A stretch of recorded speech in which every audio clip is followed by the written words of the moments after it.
Então, o livro de Hebreus foi escrito especificamente para esse grupo de judeus que estavam a se converter ao cristianismo e que estavam debaixo de pressão por causa de práticas judaicas. Por isso é que o livro de Hebreus começa a comparar Jesus com as principais referências da antiga aliança e a mostrar que Jesus é superior a cada um deles, para provar que o cristianismo estava acima. É uma revelação adiante daquilo que era a revelação de Moisés, de Melquisedeque e de todas aquelas as pessoas do Antigo Testamento.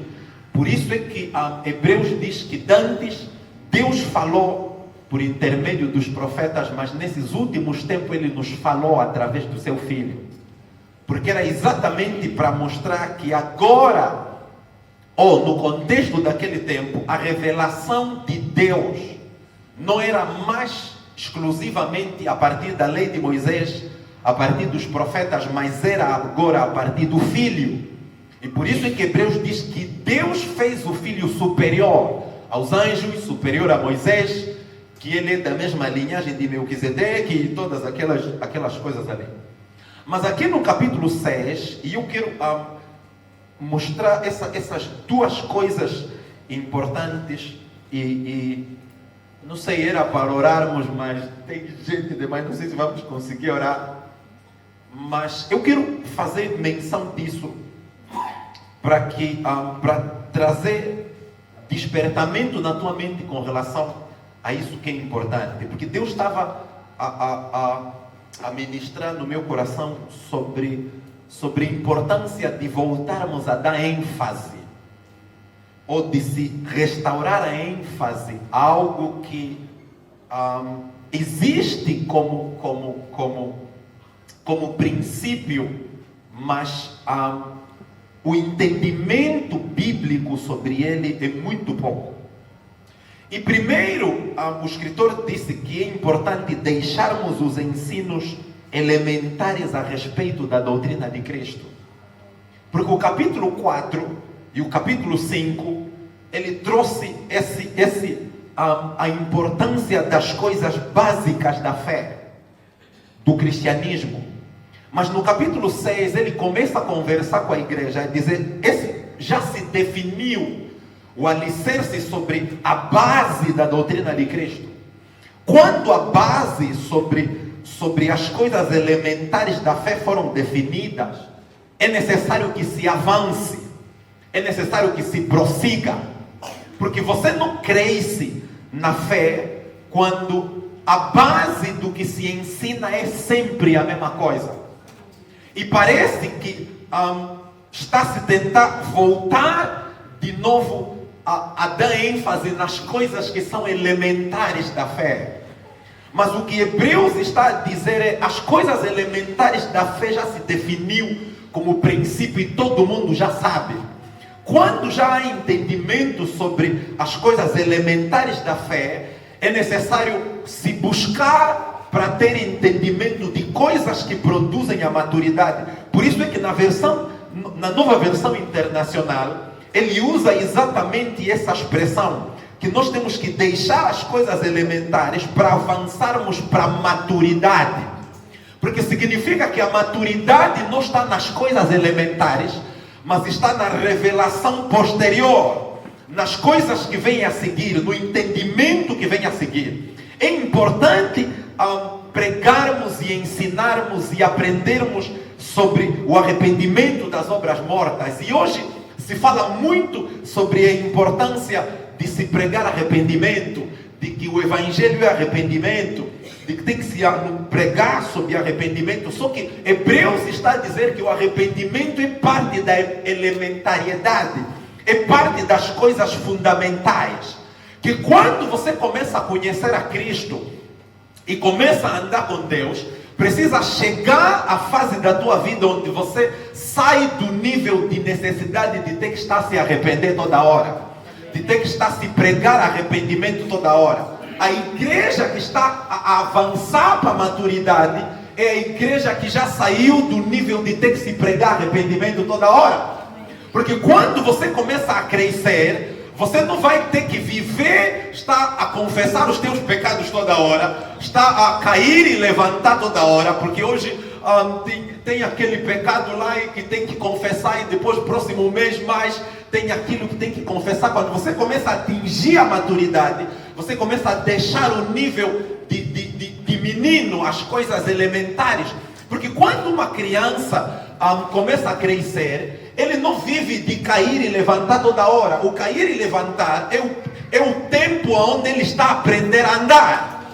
Mas chega uma fase onde ele aprende a andar e já não tem que cair mais, porque já aprendeu a andar. Por isso é que Hebreus está a dizer, precisa chegar uma fase. E talvez vamos começar a tornar mais genérico, porque tem outras pessoas que não são homens de Deus aqui. Precisa chegar uma fase na tua caminhada com Deus, onde você não tem que estar a confessar pecado toda hora. Onde você não tem que estar a lutar com as coisas elementares toda hora. A maturidade da fé é quando não temos que estar a pregar de novo sobre os irmãos que andam na masturbação, os irmãos que andam na pornografia, os irmãos que andam a mentir. Porque Paulo disse, aquele que mentia não menta mais.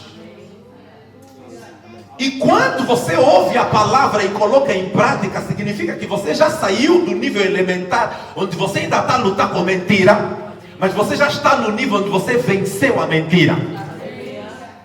E quando você começa a vencer os teus pecados, aí você precisa começar a aprender outras coisas da fé. O problema é que a igreja é tão quais são as expressões que se usam em português? É tão criança, infantil, que sempre temos que estar, os homens de Deus têm que estar a pregar sempre sobre as mesmas coisas, porque nunca se sai desse nível. Nunca a igreja não está a sair do nível onde está a conseguir vencer pecado e não tem necessidade de se pregar mais sobre pecado. Por isso é que há necessidade de se pregar. Por isso é que eu tenho dito para a igreja lá no Lubango, o tipo de mensagem que se prega, que o teu pastor, que o homem de Deus prega, é em função do nível de maturidade espiritual da igreja. Quando a igreja não cresce, vai obrigar que o homem de Deus tem que pregar sempre sobre as mesmas coisas. Porque a igreja nunca está a sair desse nível. Temos que pregar sempre essas irmãs que estão dormir com os maridos dos outros, não sei o quê, porque nunca estamos a sair desse nível. Onde você é crente, mas na tua mente ainda tem, aquele é mundano, tem mulher dele, mas você ainda considera, não, mas parece. Por isso é que tem que se pregar sobre isso. Porque a igreja não está a atingir maturidade onde isso já não é mais problema. Onde você conhece a Cristo e você sabe que essas coisas não podem fazer parte da minha vida. E nem é preciso ir perguntar no homem de Deus se tem alguém lá que me gosta. Não sei se eu posso. Amém. Mas quando você começa a crescer, você já sabe as coisas que agradam a Deus e que não agradam a Deus. Por isso é que o escritor de Hebreus está a dizer, precisa chegar ao ponto onde se para de se pregar sobre as coisas elementares da fé, sobre o arrependimento das obras mortas, sobre a fé em Deus. Temos que estar a ensinar, os homens de Deus têm que estar a pregar sobre fé em Deus, porque a igreja não está a conseguir crescer ao ponto onde você já consegue confiar em Deus no meio das suas batalhas.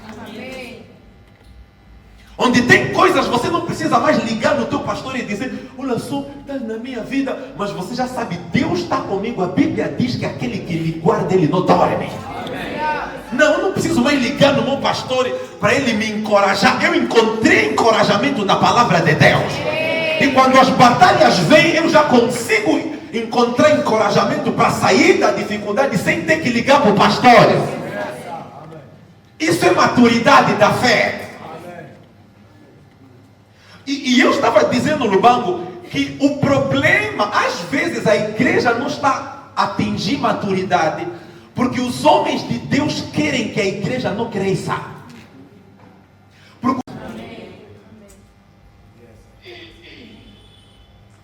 Porque existem situações que a questão não é batalha, é crescimento.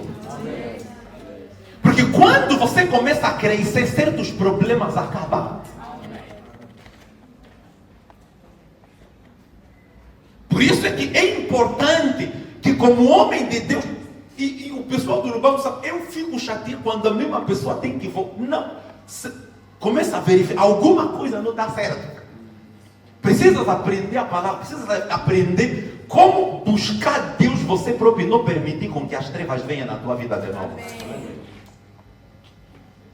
Porque o homem de Deus não pode ficar feliz e tem que estar a orar sempre pelas mesmas pessoas. É porque o alimento que você está a dar para eles não está a produzir crescimento na vida deles. E as pessoas, e depois se cria, as pessoas começam a acreditar que ele precisa ir no homem de Deus sempre. Mas as ovelhas têm, quando crescem, dão descanso no pastor. Eu não sei há quantos anos foi a última vez que alguém me ligou na madrugada para mim orar por ele.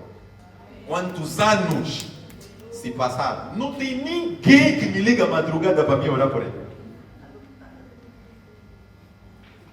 Porque entendi, tenho que lhes ensinar a orarem. Porque quando você entender a autoridade que você tem, não vai precisar ligar no teu pastor. Amém. Quando o demônio vier na tua casa, você sabe o que fazer para expulsar aquele demônio sem ter que ligar no pastor. Isso é crescimento. Por isso é importante. Talvez ainda bem, por isso é que ainda bem mesmo que tem pessoas aqui que não são homens de Deus. Porque é importante, você tem que ficar chateado se você não está a crescer. O teu pastor é a maior bênção que você tem. Mas é importante que você também cresça.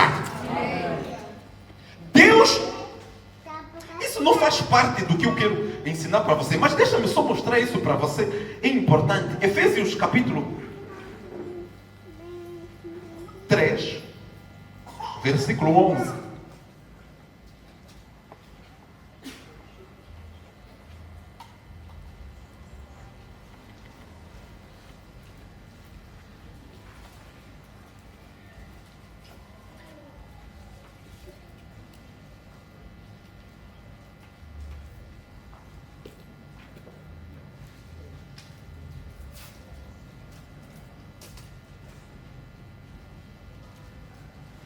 Perdão, capítulo 4, Efésios 4, 11.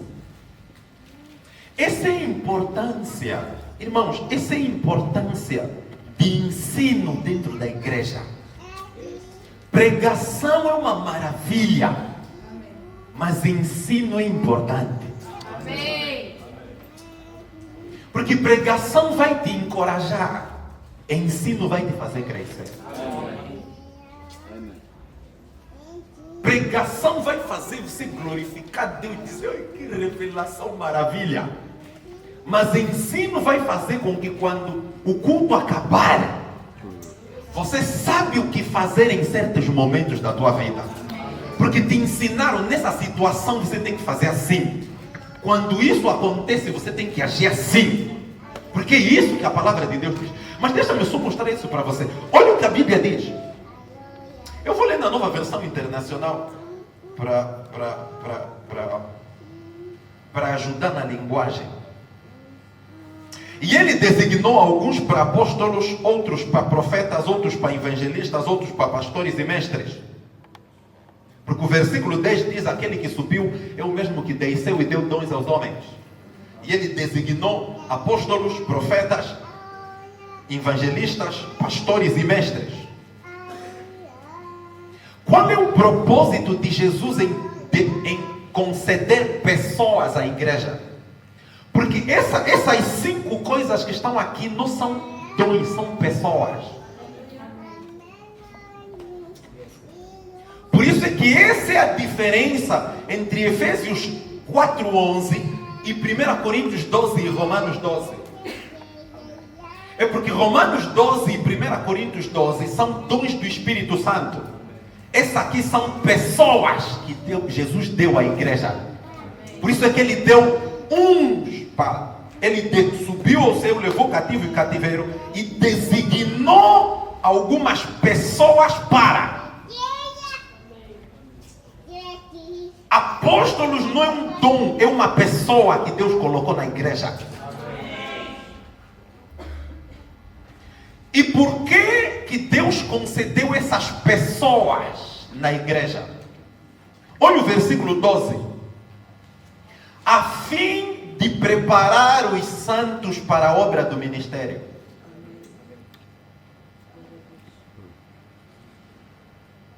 Por que Deus concedeu apóstolos na igreja, profetas na igreja, pastores na igreja, evangelistas na igreja, mestres na igreja?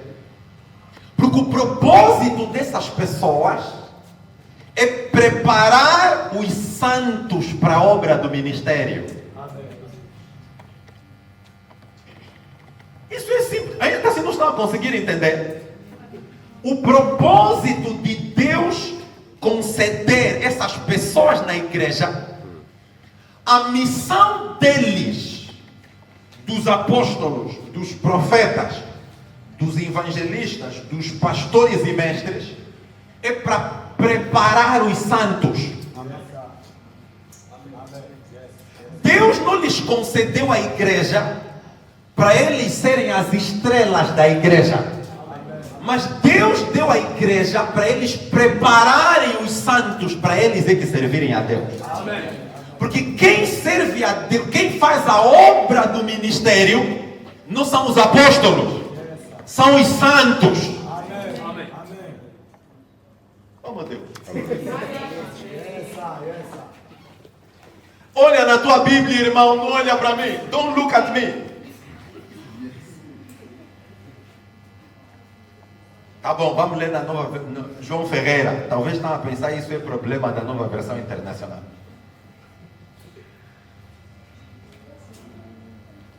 Revista e corrigida. Revista e atualizada. Efésios 4:11.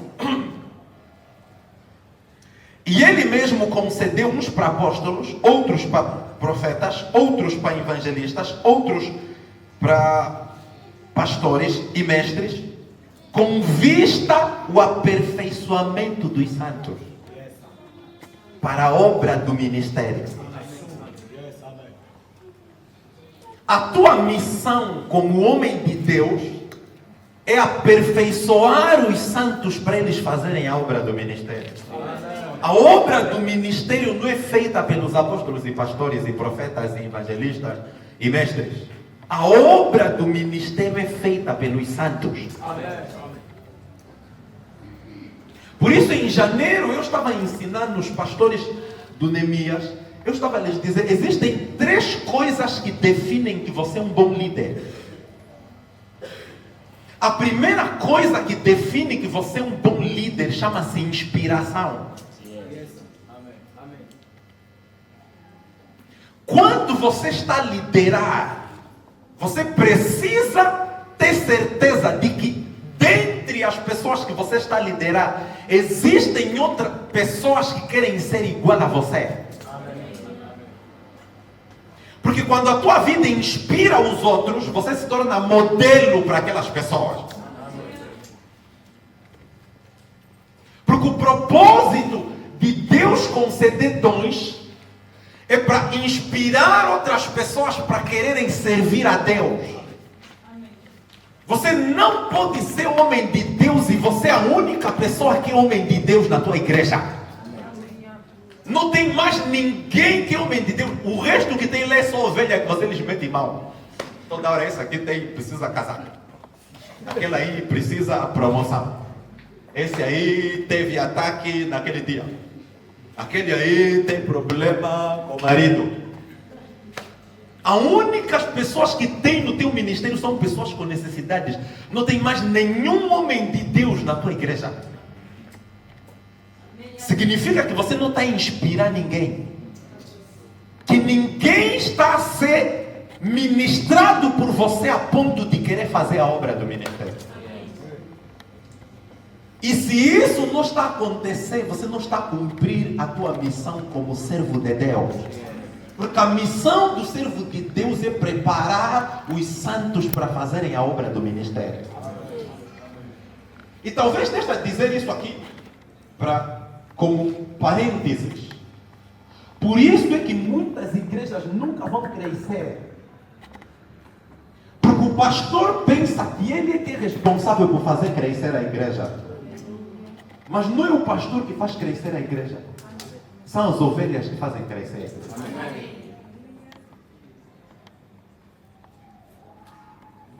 Não é a tua pregação que pulaste, que caíste no chão, que levantaste, que já vai fazer a igreja encher. O que vai fazer a igreja encher é o nível de preparação das pessoas que estão sentadas a ouvir. Porque esses é que vão sair na rua. Esses é que vão convidar outras pessoas. Esses é que vão falar da palavra para outros. Esses é que vão visitar as pessoas. Esses é que vão andar. Quanto mais nepios é os membros da tua igreja, menos impacto a tua igreja. Por isso é que depois as pessoas começam a procurar técnicas para fazer crescer a igreja. Começam a procurar fórmulas para fazer crescer a igreja. Para atrair pessoas para virem na igreja. Começam a inventar coisas que não tem nada a ver com o evangelho. Porque querem que pessoas venham na igreja. Porque eles não estão a cumprir a missão deles. Que é preparar as pessoas para fazer a obra do ministério. É impossível a tua igreja produzir impacto se evangelismo não é a principal ênfase do teu ministério. Não importa quem você seja. Não, eu sou profeta e profeta só tem revelação. Não, profeta tem que treinar as pessoas para pregar a palavra. Porque sem que haja ênfase em evangelismo, a igreja não cresce. Por isso é que depois a igreja não vai estar a crescer, vai pensar que é não sei o que, e depois começar a ir procurar aquelas mitucurias aí para tentar ver se a igreja enche. Porque o foco não está naquilo que Deus orientou que tem que se colocar o foco. Por isso, veja, aperfeiçoamento dos santos para a obra do ministério e para a edificação do corpo de Cristo, até que todos cheguemos à unidade da fé, o pleno conhecimento do Filho de Deus, a perfeita varonilidade, a medida da estatura da plenitude de Cristo. E aqui onde eu queria dar ênfase, no versículo 14.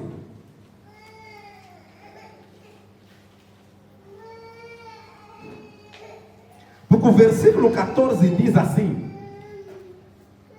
e o propósito é para que não sejamos mais como crianças, nepios. Essa palavra criança aqui no grego é nepios. Quando a criança atinge 2, 3 anos e levam no jardim de infância, aqui chama-se quê? Esses centros onde cuidam de bebês que os pais estão, crescem. Porque o nepios nem é aquele que já está na escola, é esse que está na cresce. E Paulo mostra qual é a cara, por que ele chama esses cristãos de nepios, de crianças. Porque ele diz que essas crianças são levados de um lado para o outro por qualquer vento de doutrina. Se os membros da tua igreja, quando qualquer novo não sei o que vem, já estão a correr lá, é porque são nepios. E você é responsável por os membros da tua igreja serem nepios ainda. Porque não aprenderam. Porque você não está a cumprir a tua missão, que é treiná-los. Que é produzir maturidade nos teus membros. Tira o foco apenas de você ministrar para as pessoas falarem glória a Deus e aleluia e como aqui tem prática é levar dinheiro, porque esse dinheiro que trazem, esse que tal, é porque entra no teu bolso e você acha que o culto maravilhoso. Põe foco no teu ministério, que é treinar os teus membros. Não desperdiça o tempo das pessoas. quando você ministrar, tenha certeza que você está a agregar coisas na vida das pessoas. Porque a maior parte do tempo, as pessoas não passam contigo, os teus membros não passam contigo. Porque nós lá, até o ano passado, tínhamos apenas um culto por semana e as pessoas estavam preocupadas. Um culto por semana, oh meu Deus, a igreja vai diminuir. É impossível. Amém. Amém. O que ele recebe no domingo é suficiente para lhe manter a semana inteira. Amém. Mas como que você ministra no domingo, só chega até terça. Ele tem que vir mais na quarta. Depois tem que vir mais na quinta. Depois tem que vir mais na sexta. E depois tem que marcar mais vigília. Mas depois no sábado ainda vai se desviar e no domingo tens que ir lá mais e buscar para conseguir vir. Porque você não está investindo no crescimento das pessoas. Invista no crescimento das pessoas que estão a servir abaixo de você. Amém. Porque esse é o propósito de haver apóstolo. É para ministrar, é para treinar as pessoas para fazer a obra do ministério. Alguém está me entendendo? Amém. Eu acho que há 2 anos atrás, eu tinha sentado com meu pai espiritual. Não dá para pôr mais volume? Não estou a sentir o som. E estávamos a conversar e ele me disse assim, eu estou a andar com ele desde 2012. Mas há 2 anos atrás, tinha sentado com ele e ele me disse assim, uma das coisas que eu gosto no teu ministério é porque você só trabalha com os teus. Amém. Por isso é que até hoje, esse ministério existe desde 2008. Até hoje não existe ninguém que dividiu essa igreja. Amém. Não tem ninguém. Porque assim, decidiu, vou fazer confusão. Essa metade aqui, vou lhes levar. Aquela metade fica. É impossível nesse ministério. Amém. Porque se dá ênfase em trabalhar, em treinar as pessoas. E sempre, e maior parte, hoje existem exceções porque crescemos um pouco mais. Mas maior parte das missões que nós fizemos começaram com pessoas que saíram lá, estavam lá a trabalhar comigo. Maior parte. Porque foram ministrados, treinados, enviados. Amém. Ministrados, treinados, enviados. Chegou um tempo que eu disse, não vou enviar mais ninguém, porque vocês estão a me deixar aqui sozinho. Porque todos querem ir e pregar. Eu disse, não, eu também não, vocês estão a me deixar ficar aqui, toda hora só estou a ministrar sozinho. Agora ninguém mais sai, agora vocês vão ficar mesmo aqui comigo. O Pai nos envia só, não, fica aqui.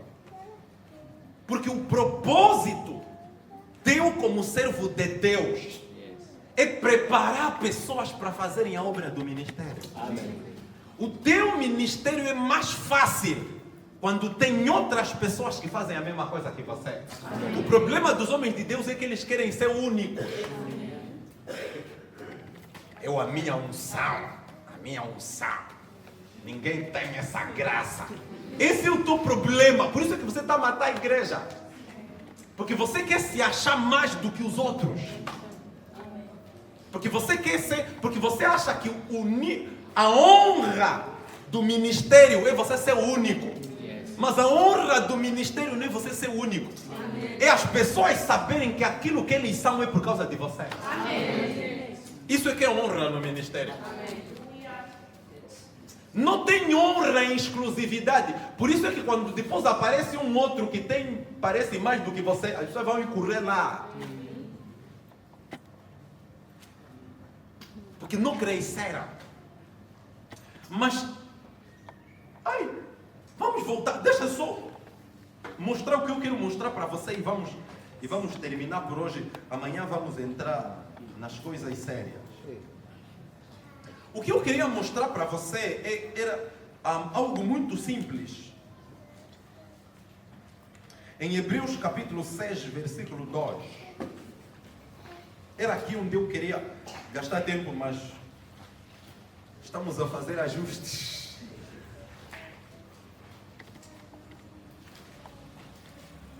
Mas vejam, Hebreus fala sobre 6 coisas que são coisas elementares da fé. Primeiro ele chama de arrependimento das obras mortas.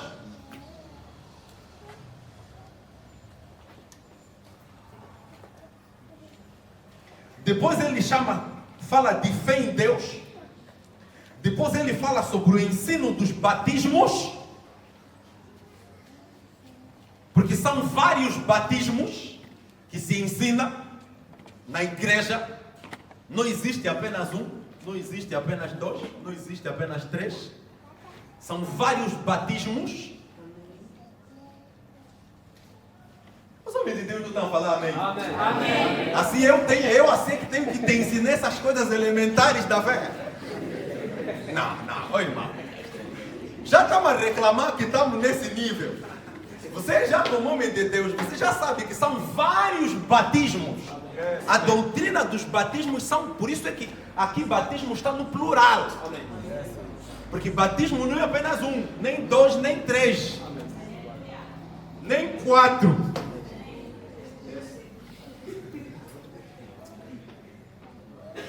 Por isso, se isso está te complicar, depois quando sairmos pergunta no teu pastor, ele vai te explicar todos os batismos. O teu pastor vai te ensinar essa parte. Porque não é minha responsabilidade hoje. Mas Deus me chamou a atenção para... Porque depois que o escritor de Hebreus falou sobre o arrependimento das obras mortas, a fé em Deus, o ensino dos batismos, ele falou sobre a imposição de mãos, a ressurreição dos mortos e o juízo eterno. Dentre essas coisas elementares, que ele disse que isso faremos um dia, se Deus permitir voltar. Mas existe um princípio que se pratica, mas não se ensina, que é sobre a imposição de mãos. Todo mundo já lhe colocaram mãos sobre a cabeça. Amém. Mas se ensina muito pouco sobre a imposição de mãos, sobre o que realmente significa a imposição de mãos, sobre o porquê que realmente é necessário que haja imposição de mãos. Porque eu fiquei chocado, porque Hebreus coloca a imposição de mãos dentro do grupo das doutrinas elementares da fé. Mas da onde eu venho de uma igreja tradicional e nunca me ensinaram sobre a doutrina de imposição de mãos lá. Eles ensinam sobre arrependimento das obras mortas, sobre fé em Deus, sobre juízo final. Mas quando chegava na parte da imposição de mãos, pulavam. Mas Hebreus disse que imposição de mãos é parte das doutrinas elementares. Por que isso é importante? E ia um pouco mais fundo, mas como o grupo é muito genérico, vamos pegar apenas coisas básicas. Existem no Novo Testamento 2 dimensões de imposição de mão. 2 vezes em que imposição de mãos era aplicado dentro da igreja. O primeiro nível é o nível onde imposição de mãos era atribuído com o propósito de transferir responsabilidade. Amém. Sempre que responsabilidade era transferida para alguém, responsabilidade era transferida não através de palavras, mas através de imposição de mãos. Amém. Não se dizia a partir de hoje esse é o teu cargo. Lhe colocavam as mãos. Para a partir de hoje você vai passar a fazer isso. Amém. Porque responsabilidade não é apenas uma questão institucional, mas responsabilidade também é uma questão espiritual. Amém. Por isso é que responsabilidade não era dada simplesmente como fazem hoje através de voto. Vamos votar quem vai ser X. ou quem vai ficar no Y ou no Z. Mas responsabilidade na igreja era transferida através de imposição de mãos. Porque os apóstolos entendiam que a responsabilidade do ministério, para além de uma questão institucional, para o bom funcionamento da instituição, era acima de tudo uma questão espiritual. Por isso é que em Atos capítulo 8, versículo 17, a Bíblia diz: e então lhes impuseram as mãos.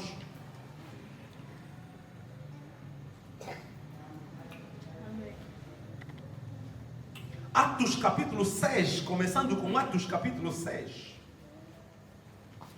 Em Atos capítulo 6,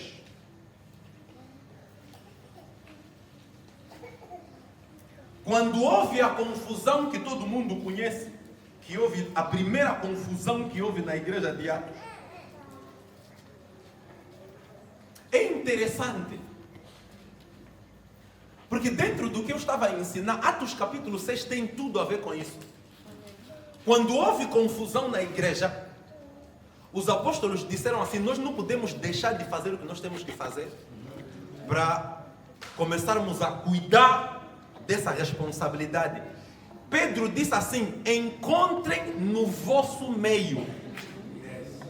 Não foram eles que escolheram. Eles deram a responsabilidade na igreja e disseram: encontrem no vosso meio. As características são essas. Tem que ser cheio de fé, cheio do Espírito Santo, com temor. E essas pessoas nós vamos impor as mãos e vão cumprir a obra do ministério. Porque eles sabiam que na igreja eles não eram os únicos.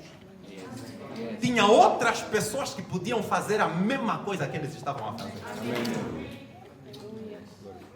É só você ver Estevão e Filipe. Eles receberam a responsabilidade para cuidar das senhoras, mas são as pessoas que quando pregavam aparecia no outro sítio. Porque os apóstolos não eram os únicos. Porque eles entenderam de Jesus que a responsabilidade deles era fazer outras pessoas iguais a eles dentro da igreja. Por isso é que não era preciso eles próprios que selecionar. Esse aqui parece que tem isso. Eles disseram: não, é tanta gente que tem capacidade, entre vocês mesmos escolham. Não precisa ser nós. Porque muita gente que pode fazer bem a obra do ministério. Que a partir de hoje esse seja a realidade do teu ministério. Que você não tem que orar bué para transferir, mas tem muita gente no teu ministério que pode fazer aquilo que você faz. Mas vamos lá, para não me alongar muito. Não, tá bom.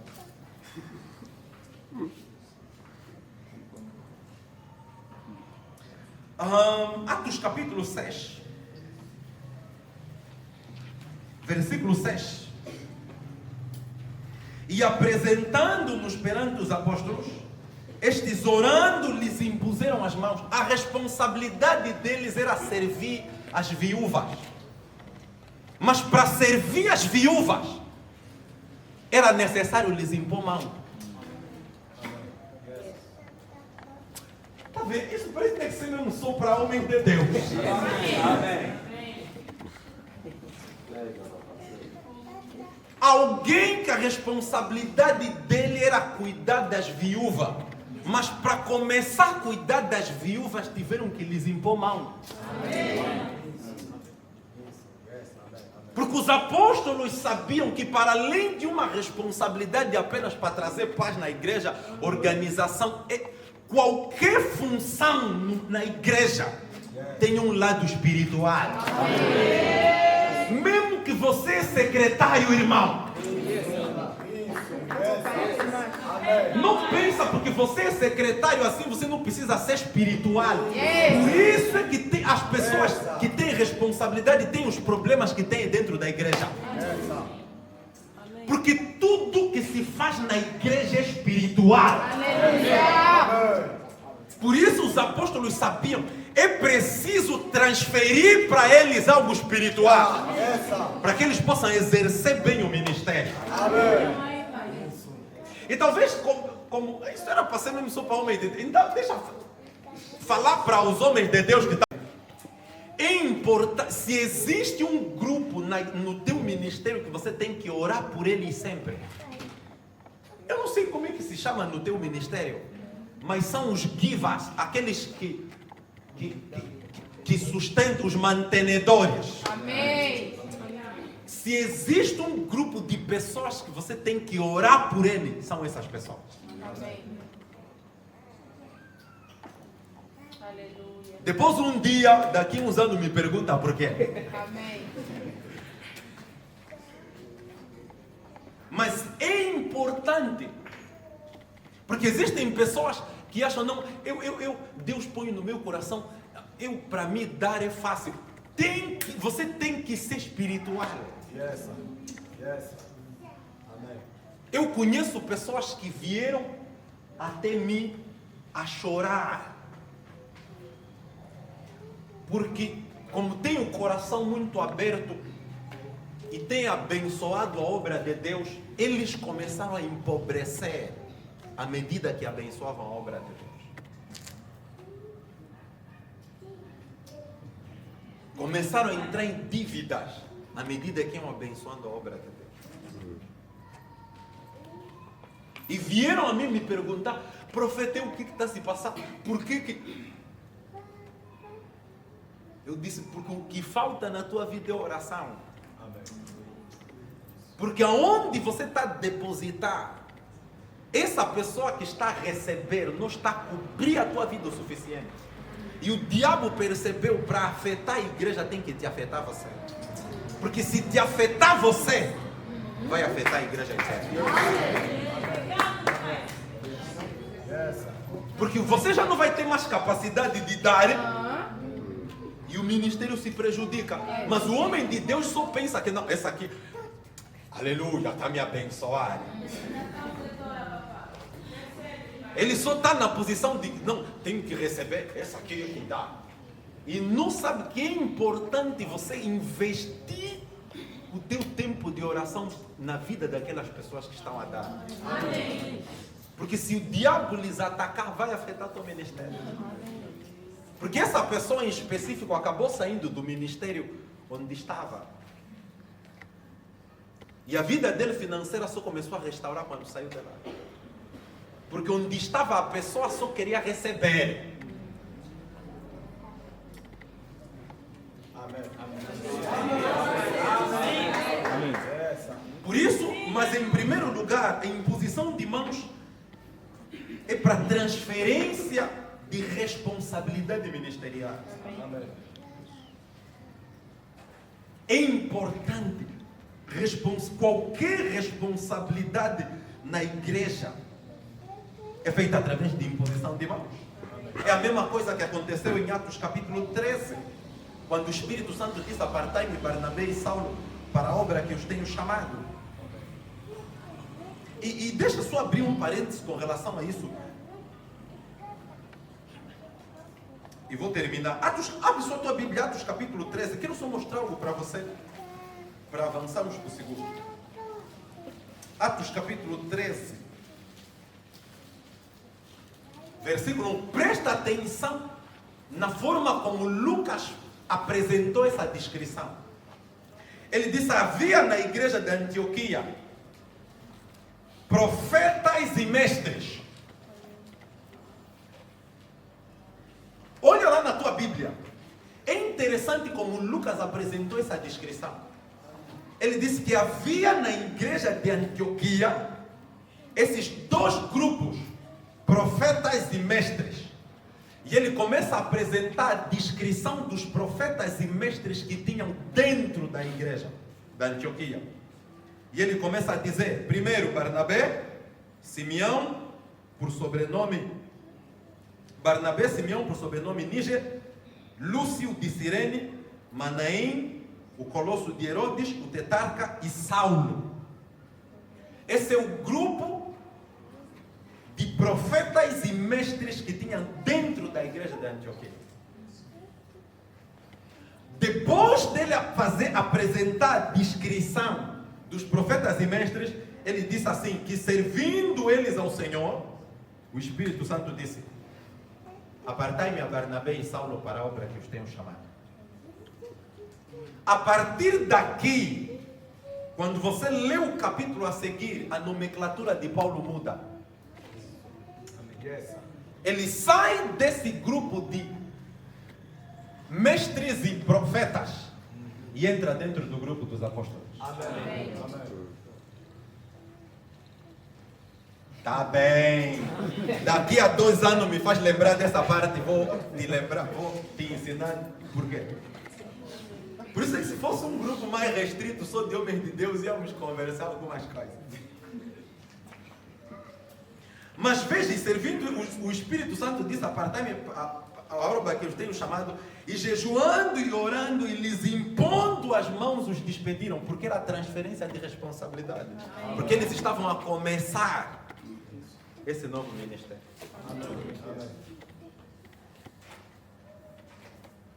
Por isso, se por um lado, imposição de mãos era com o propósito de transferir responsabilidade, em Atos capítulo 8, versículo 17, a Bíblia diz que lhes impondo as mãos, eles receberam o Espírito Santo. Essa é a segunda dimensão de imposição de mãos. É que aqui o propósito não é transferir responsabilidades, é transferir possibilidades. Amém. Amém. Isso.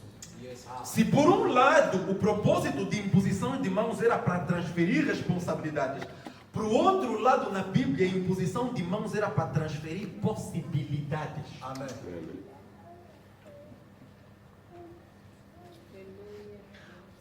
De novo, Atos capítulo 19, versículo 6. E quando Paulo lhes impôs as mãos, o Espírito Santo veio sobre eles, e tanto eles falavam em línguas como profetizavam. Amém. Possibilidades Yes. foram geradas a partir de imposição de mãos. Amém. E é aqui onde eu quero terminar. 2 Timóteo capítulo 1, versículo 6. Vamos começar a partir do versículo 5. E eu quero terminar com isso. Espero que você consiga entender, porque é muito simples. Amém. Amanhã vamos entrar nas coisas profundas. Por isso que eu tenho certeza que alguns... Por isso, os homens de Deus, amanhã é o nosso dia. Amém.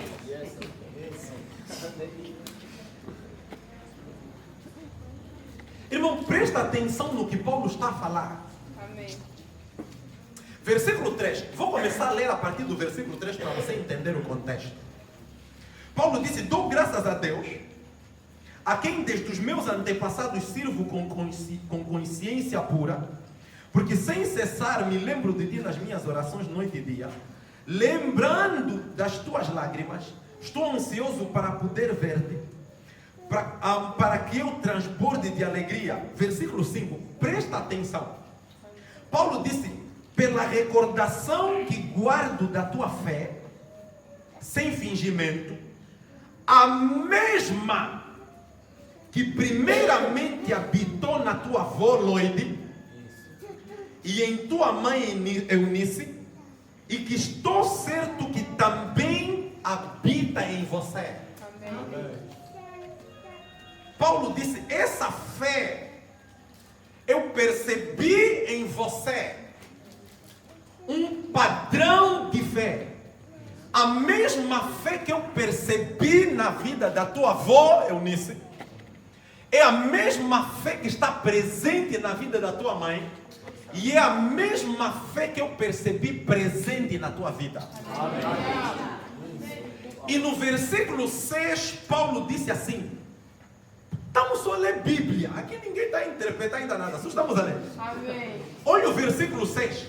Por essa razão, Paulo está a dizer, porque eu percebi essa fé, a mesma fé que estava na tua avó, que é a mesma fé que está na tua mãe, e é a mesma fé que eu vi em você.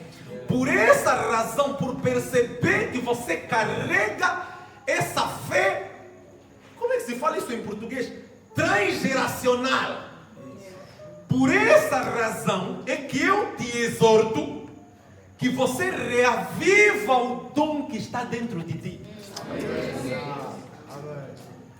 O dom de Deus. E eu gosto dessa expressão, porque Paulo disse: esse dom que está em ti é de Deus.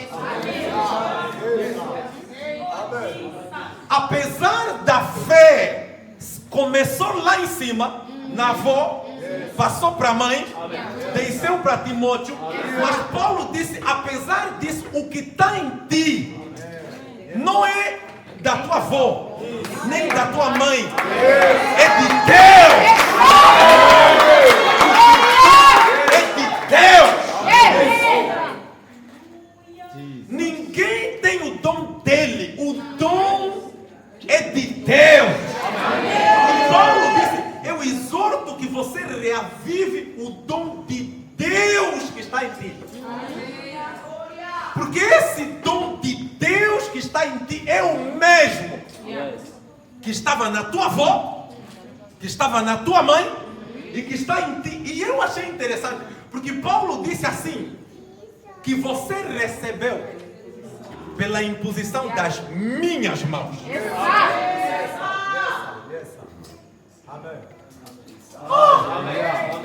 Alguns ainda assim não estão a entender.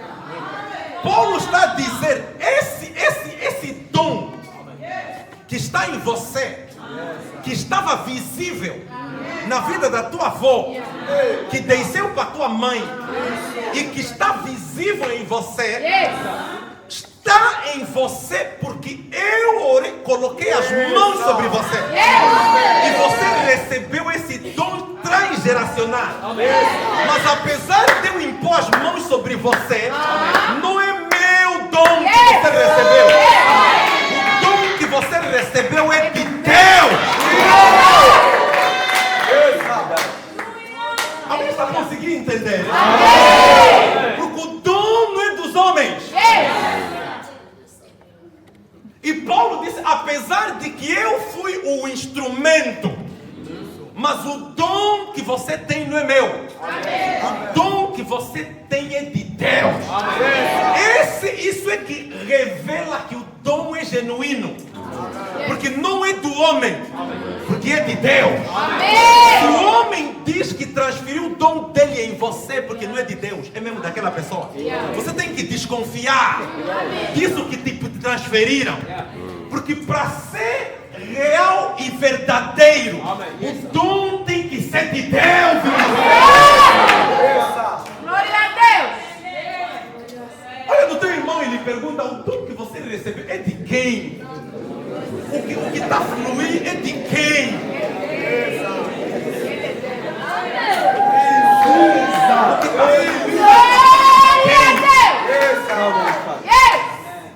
Porque para ser genuíno tem que ser de Deus. Por isso é que Paulo não disse o meu dom. Paulo disse o dom de Deus. Mas que esse dom de Deus veio para você. Essa possibilidade foi transferida para você através das minhas mãos. Porque imposição de mão é elementar da fé. Isso não é ainda grande revelação. Hebreus disse que o dom, a doutrina de imposição de mãos é parte da elementariedade da fé. Amém.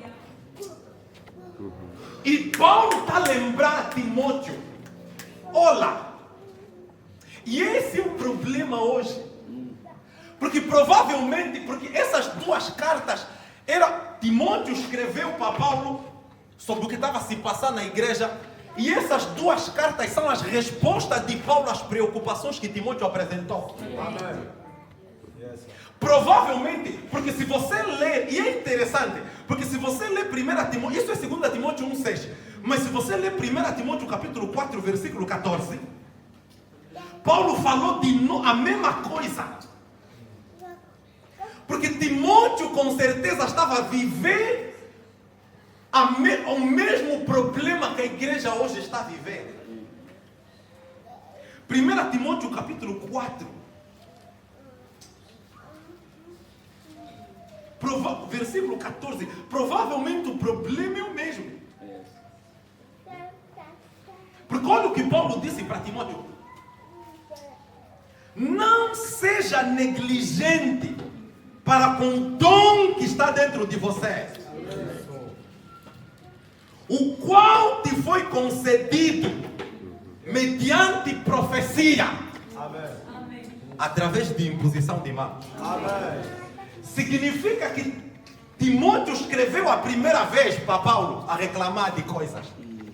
Porque se você lê no princípio da carta, Paulo começa a dizer, a encorajar Timóteo a dizer, olha, eu te deixei em Éfeso, porque nesse tempo, Timóteo era o responsável da igreja em Éfeso. Paulo tinha deixado Timóteo em Éfeso.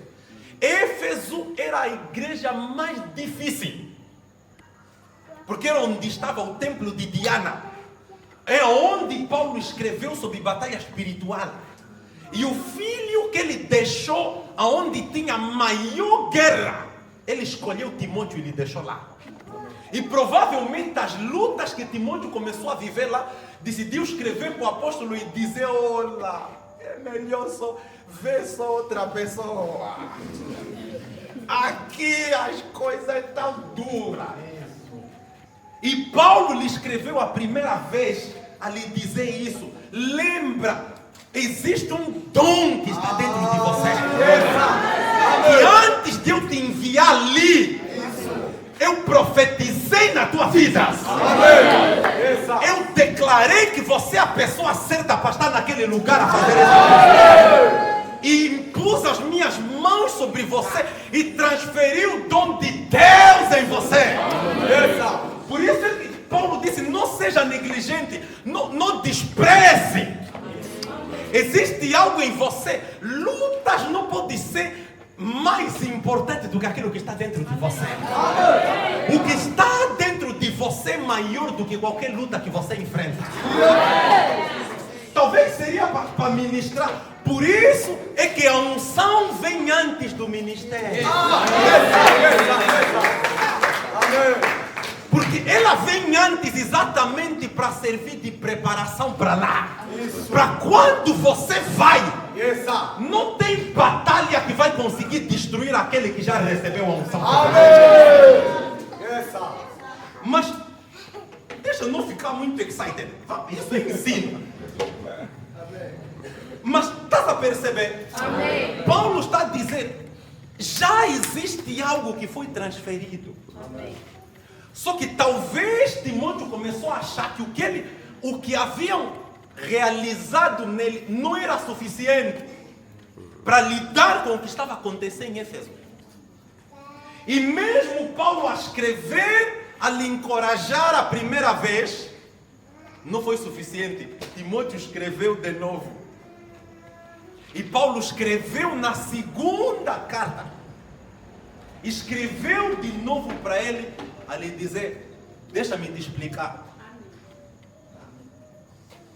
Sabe por quê que você é a pessoa certa para estar em Éfeso?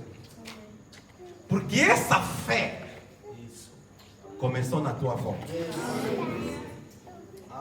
E é a mesma fé que estava na tua mãe.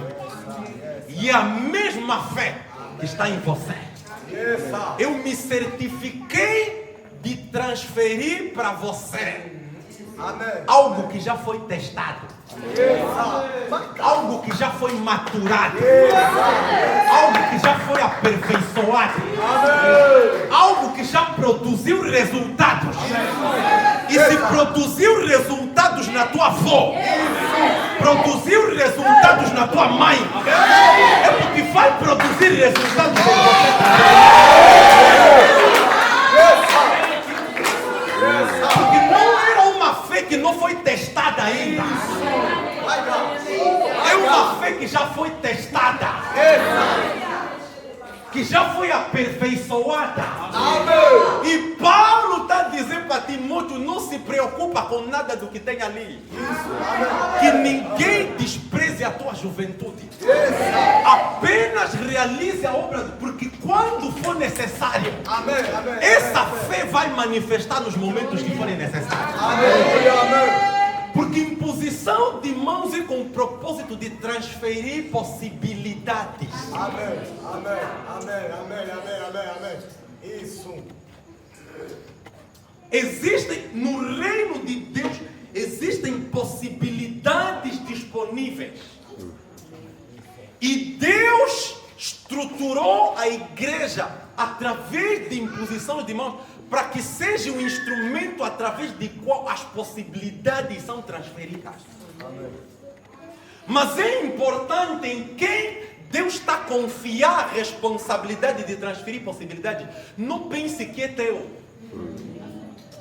Porque o dom não é teu. O dom é de Deus. Amém. Por isso, uns como pensam que é dele, por isso querem vender.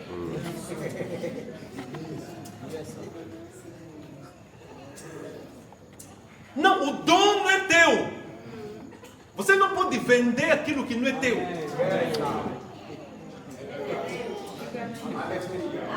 Eu só estou te emprestar. Você está a vender o que te emprestei em outra pessoa. Aleluia! Isso não é teu, eu não te dei.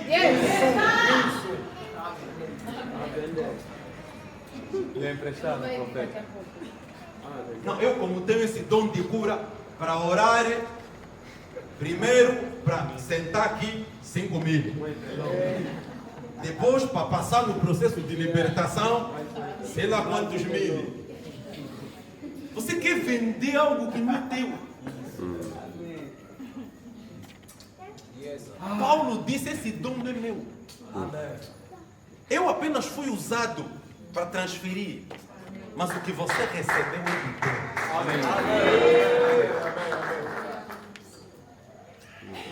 Por isso é que dom não se vende. Porque nós não compramos. Nos foi dado de graça. Ninguém comprou nada no reino. Quem comprou está lá no céu. Ele comprou para nos dar de graça. Para nós entendermos que qualquer coisa que temos não é nosso. É de Deus. Olha, o teu irmão, ele fala, irmão, não fica só orgulhoso, isso não é teu. Está se gabar com algo que não é teu.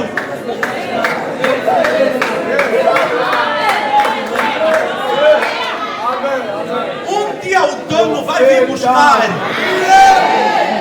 Um dia o dono vai receber. Profeta.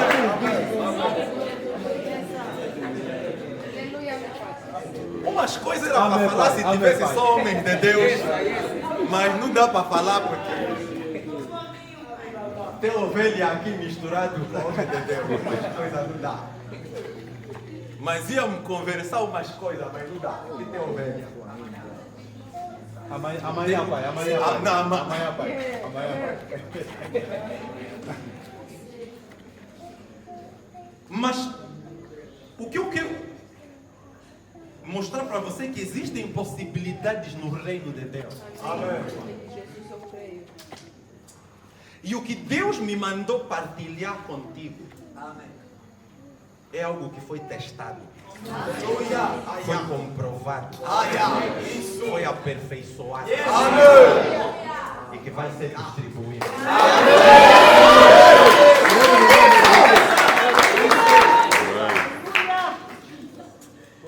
Por isso, mas eu quero que você guarde, porque o mais importante é o ensino. Por isso é que sempre eu invisto tempo para ensinar as pessoas primeiro, porque as pessoas têm que entender o que está acontecendo. Porque quando você entende o que está acontecendo e o que você está a receber, facilmente você consegue maximizar. Porque não é apenas um ato emocional. Não, mas você sabe o que está acontecendo. Estão a te ensinar qual é a importância disso e o que significa o que você está a receber. Para que quando você recebe, você sabe que recebeste. E sabes o que vai começar a acontecer na tua vida como resultado disso que você vai. Por isso é que ensino é importante.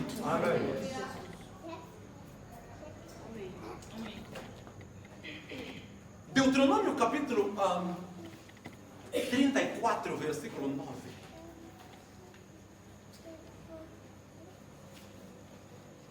Deuteronômio capítulo 34, versículo 9.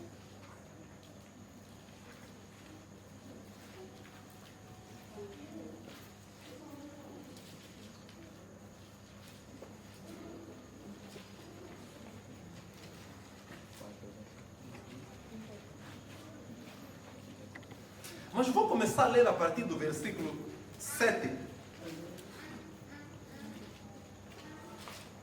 Para você entender o contexto. Amém. A Bíblia diz assim: tinha Moisés a idade de 120 anos quando morreu. E há umas semanas atrás, eu estava ensinando no culto de ensino na igreja. Moisés é uma das figuras mais extraordinárias que já viveu. Porque quando, no capítulo 33 de Êxodo, Moisés pediu para ver a glória de Deus. E Deus lhe disse: nenhum homem pode ver a minha glória, porque senão morre. E Deus lhe estabeleceu o parâmetro através do qual ele ia se revelar a Moisés. Ele disse: a minha bondade vai passar e você vou te colocar aqui nessa rocha e tal, e tal, e tal, e tal. E eu comecei a ler bué de comentários bíblicos. É interessante, porque cada teólogo decidiu criar sobre o que significa esse encontro que Moisés teve com Deus. Mas eu li um que achei muito interessante. É o que mais me convenceu.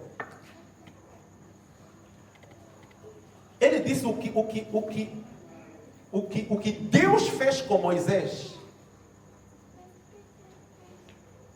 Essa revelação de Deus a Moisés foi o início da escritura do Pentateuco.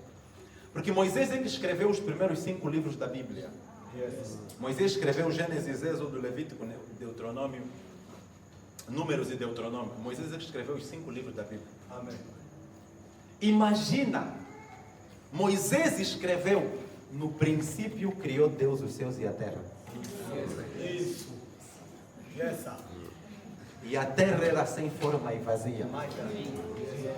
Trevas paravam sobre a face do abismo e o Espírito de Deus. E Deus disse: haja luz. Ah, Moisés, como é que você soube disso?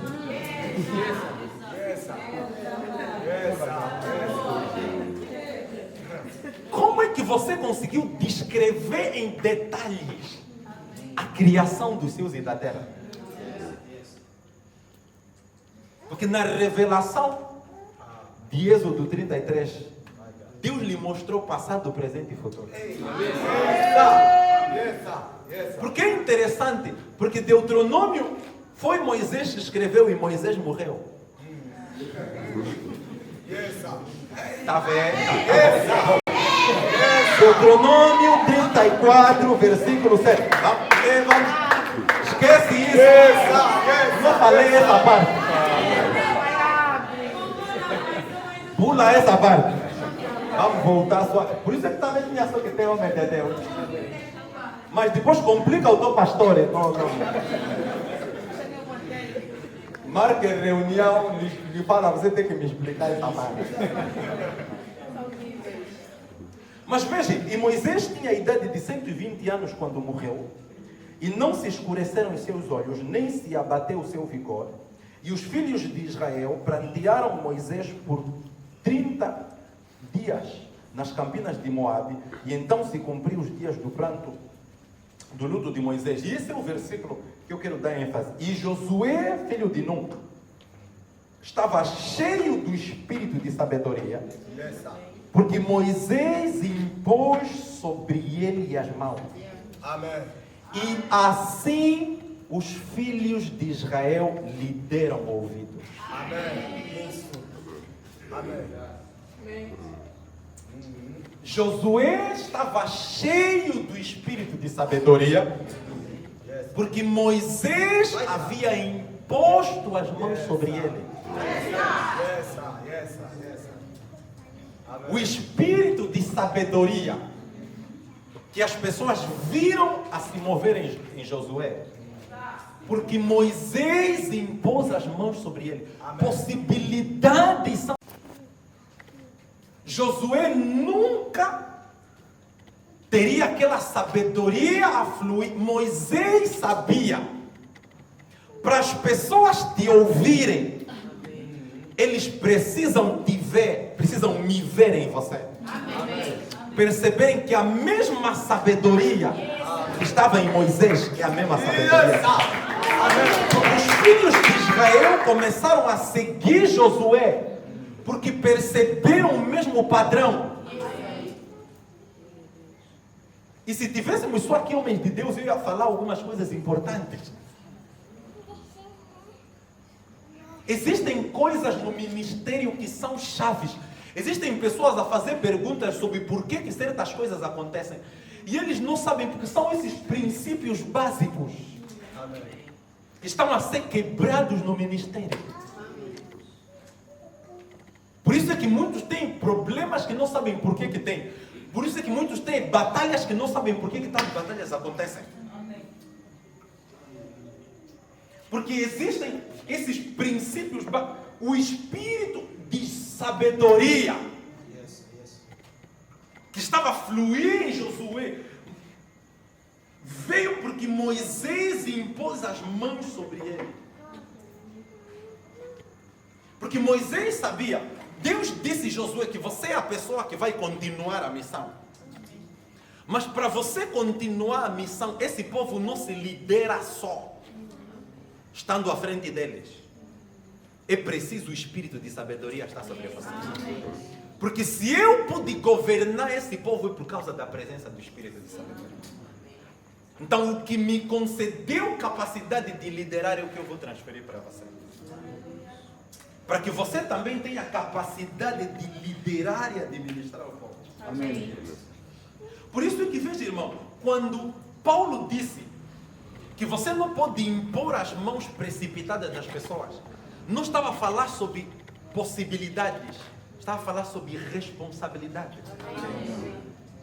Mas uns interpretam esse texto, não, por isso é que você não pode impor as mãos, porque senão, sempre que imposição de mãos tem restrições, é na hora de transferência de responsabilidade. É que você não pode impor as mãos precipitadamente.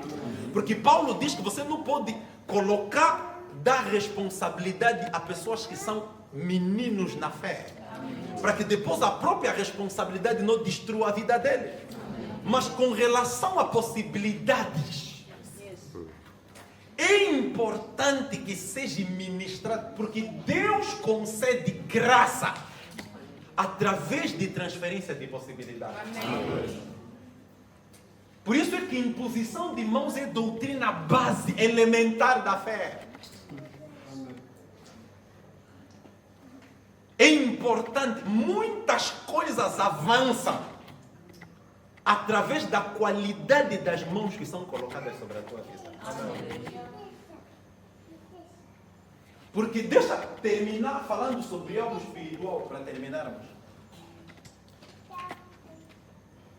Porque as mãos que são colocadas sobre a tua cabeça determinam o tipo de possibilidades que passa a estar disponível, acessível à tua vida. Amém. Aquilo que não é ministrado para você são as áreas onde você nunca vai fluir. Por isso é que Deus deu homens. Existem dons que não são coisas, são pessoas. Amém. Amém. Por isso, pastor, deixa te ajudar. Por isso é que você tem que honrar o homem de Deus que Deus pôs na sua vida. Amém. Porque possibilidades são transferidas através de... Eu poderia te contar milhares de testemunhos. Mas a qualidade das mãos que são colocadas sobre a tua cabeça determina o tipo de coisas que se manifestam. Amém. Por isso é que você não pode submeter a tua cabeça a qualquer mão. Amém. Amém. Porque as pessoas só transferem aquilo que têm. Mas tem uns que o que têm, se ele colocar as mãos sobre você, tua vida estraga, porque é o que ele tem. Conseguiram entender? Você não pode criticar. Não, é o que ele tem. Você submeteu a tua cabeça naquelas mãos e ele só transferiu o que tem.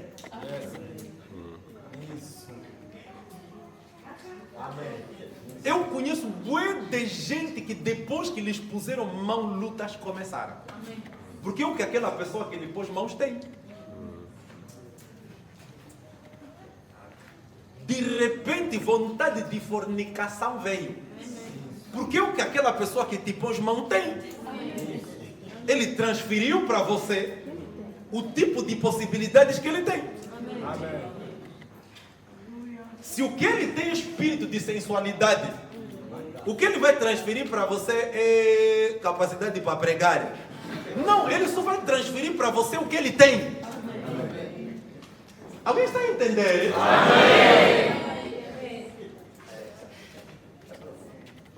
Por isso é que no reino de Deus o princípio de avaliação.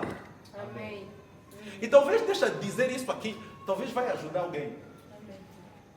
A forma de verificar profeta verdadeiro e falso no Antigo Testamento é diferente do Novo Testamento. Amém. Em Deuteronômio 18, Deus disse que para você verificar se um profeta é verdadeiro ou falso, é através do cumprimento das suas profecias. Amém. Se o que ele disser acontecer, é porque é de Deus. Se o que ele disser não acontecer, ele ignora. Mas no Novo Testamento o padrão não é esse. Amém. Não é através do cumprimento das profecias. Amém. 1 João capítulo 4, versículo 1 até o versículo 4, João apresentou o padrão de verificar verdadeiro e falso profeta no Novo Testamento. Amém. João disse: provem os espíritos, Amém. porque alguns espíritos não são de Deus. Não é por se o que ele disse é mesmo verdade, se eu comi ontem 50 barcos de arroz, se ontem eu fui mesmo na escola e ele disse que fui mesmo na escola. Não é através disso, é através do Espírito. É o Espírito que tem que ser testado no Novo Testamento. Não é as palavras que são testadas, é o Espírito. Glória a Deus. Oh, meu Deus. Pelo menos os homens de Deus estão a conseguir entender. Amém. Porque no Novo Testamento não se testa veracidade das coisas que são ditas, mas é o Espírito por detrás do que está sendo dito. Amém. Porque Paulo apresentou, porque aquela menina quando veio e começou a dizer se são servos de Deus, estão aqui para anunciar o caminho da salvação. O que ela estava a dizer era verdade. Porque eles vieram mesmo para anunciar o caminho da salvação. Mas o problema era o Espírito que estava a falar aquilo. Glória. Yes. Conseguiram entender a diferença? Mas hoje uns querem julgar profetas no Novo Testamento a partir do padrão do Antigo Testamento. Não, hoje não se testa profetas no Novo Testamento a partir do princípio do Antigo Testamento. Amém. Porque naquele tempo o Espírito Santo ainda não havia sido dado. Ninguém tinha autoridade de perceber espírito verdadeiro e espírito falso. Por isso é que quando Jesus começou a expulsar os primeiros demônios, as pessoas assustaram. Porque ninguém tinha autoridade sobre o mundo espiritual. Amém. Esse é o porquê. E isso é que as pessoas não entendem.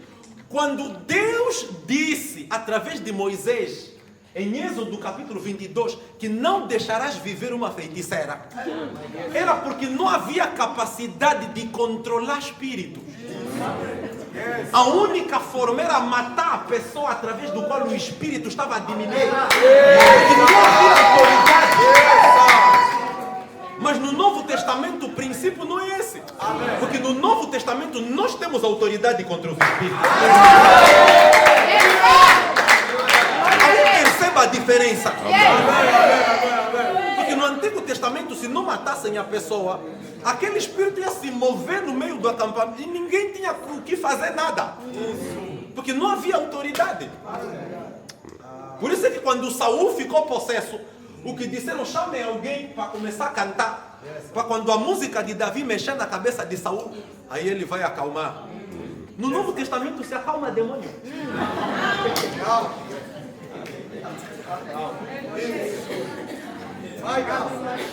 Por isso é que o padrão do Antigo Testamento é diferente do Novo.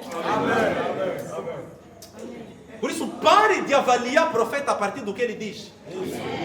Discerna o Espírito através do Glória a profeta. Deus. Porque existem informações certas ditas por espíritos errados. Por isso é que no Novo Testamento existe um dom em 1 Coríntios capítulo 12 que se chama discernimento de espíritos. Deus foi específico a dizer, agora não precisam se preocupar quando o assunto é tratar com os espíritos. Eu estou a conceder um dom que é exatamente para escrutinar espíritos. De maneira se o espírito não é de Deus, o discernimento vai perceber esse espírito. Amém? Recebe esse dom aqui no nome de Jesus. Quer dizer, irmão, isso já é possibilidades que estamos a transferir. Glória. Porque é importante haver essa transferência de possibilidades. Existem muitas coisas que você pode alcançar no reino simplesmente através de transferência de possibilidades. Eu estava a ler desde sempre. Deus já me chamou para oração desde sempre. A oração foi minha vida e orar e sempre orei. Mas em 2020 eu estava a ler o livro I Believe in Vision do Kenneth Hagin. E à medida que eu lia, e eu nem percebi, eu li aquele livro e quando fui orar percebi que o espírito de graça e de súplica tinha sido transferido para mim através da leitura daquele livro. Amém. Porque quando dobrei os joelhos para começar a orar, quando falei amém, eram 6 horas da manhã. Quando eu fui orar eram 22 horas. 8 horas passou assim, parece 10, 15 minutos. Eu disse, alguma coisa aqui recebi. E sabia, preciso começar. Como é que se fala isso? A fazer crescer, amplificar. Porque sempre que você recebe alguma coisa, é tua responsabilidade de amplificar o que você recebeu. E desde aquele dia comecei, todos os dias, ia orar 22 horas. Quando falava amém eram 6, 7 horas. Todos os dias. Onde orar assim, antes você tem que orar, bebe água, levanta, senta, deita, lê lá um bocado de Bíblia, depois. Mas de repente, orar ficou algo que você ora horas, parece só estás a apanhar balanço ainda. Porque possibilidades foram transferidas. Existem muitas coisas no reino de Deus que você pode fazer simplesmente por causa de possibilidades que são transferidas. Até aquilo que você já tem pode ser amplificado através de transferência de possibilidades. Porque algumas vezes não é para te conceder algo novo, mas é para amplificar aquilo que você já tem. Porque desde sempre Deus colocou o espírito de sabedoria em mim. Mas eu, uma vez estava a ler o livro do bispo David Oyedepo. Anointing for Breakthrough, unção para progresso. E quando terminei de ler aquele livro, até não tinha terminado de ler, acho que estava no meio. Deus me disse, o espírito de sabedoria é transferido para você. Quando comecei a ministrar, as pessoas na igreja começaram a dizer, ô pai, isso é o que é? Porque começaram a perceber que tinha algo foi amplificado. O nível de entendimento das escrituras aumentou. Coisas difíceis começaram a se tornar fáceis. Simples de entender. Porque o espírito de sabedoria foi transferido. O nível de entendimento aumentou. Por causa de possibilidades. Existem muitas coisas, talvez coisas que você está a lutar agora, simplesmente porque o que falta é possibilidade de ser transferido para você. Amém. Desde 2000, eu poderia ter milhares de exemplos. Desde 2016, que ter pessoas para fazer a obra do ministério deixou de ser problema nessa igreja, por causa de transferência de possibilidade. Amém. Até hoje, sempre tem pessoas que estão dispostas a servir Deus. Amém. Por causa de transferência de possibilidade. Por isso é que Deus pôs no meu coração. Porque terminei o meu tempo de consagração do ano. Terminou semana passada. Consagração do ano. Terminou só semana passada. Uns consagração do ano deles terminou em janeiro.